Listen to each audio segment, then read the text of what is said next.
The producer of a local short film is urging other Dunedin residents to explore their creative potential. Veronica Stevenson has produced a short documentary through the National Loading Docks initiative, and she joins us to talk about it. Good evening. Good evening. What is Loading Docks? Loading Docks is a collaboration between New Zealand On Air and the New Zealand Film Commission to make sure short, punchy New Zealand stories get told. And how can it help Dunedin filmmakers?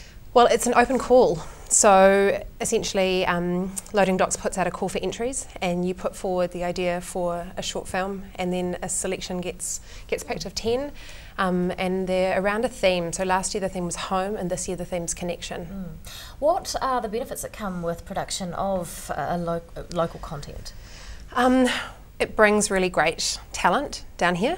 So we worked with Bevan Crothers, who is one of the best cinematographers in New Zealand, and he came down and he was able to meet local talent. So we used all soundies, runners, and all of the on-set crew were local. So they got to mix with someone of really high calibre. Yep. How can people get involved? Follow Loading Docks on Vimeo, on Facebook, and when they put the call for entries out, put your hand up, write a proposal and get involved. What's the process for making a short documentary? Well, getting funding, so putting the proposal together, and then figuring out your key crew and when they can all meet, and when you can actually do production, and then putting that together, then the edit, the sound mix, the colour grade, and then the screening. Tell us about the short film that you've just produced.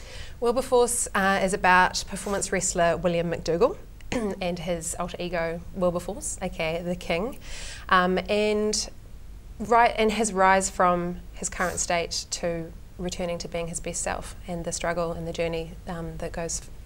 Yeah. Were other locals involved?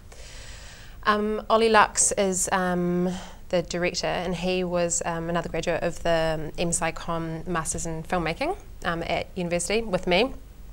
So he was involved. Patrick Roberts, Susan Harvey, who's an editor at NHNZ, she was involved. So yeah, there was my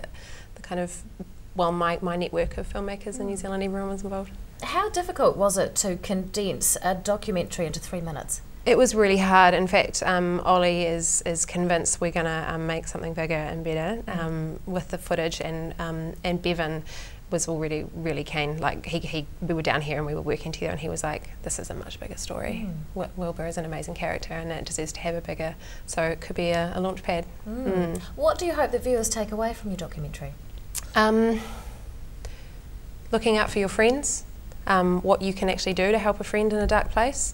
How to reconnect with your best self and your passion, and what happens when you let that go. But also to be entertained, and you will be entertained, you will laugh, and some people have cried. That's a huge amount to get out of 3 minutes. I know. Yeah. Is the local film industry growing? I don't know. I like to think so, but I surround myself with creatives, so it might be a bit of a confirmation bias on that front, because I'm always surrounding myself with filmmakers. So I hope so. Yeah. What's the biggest challenge for filmmakers down here? Getting access to really good talent. Like we don't have a whole lot of soundies or a whole lot of cinematographers that you can just pick up.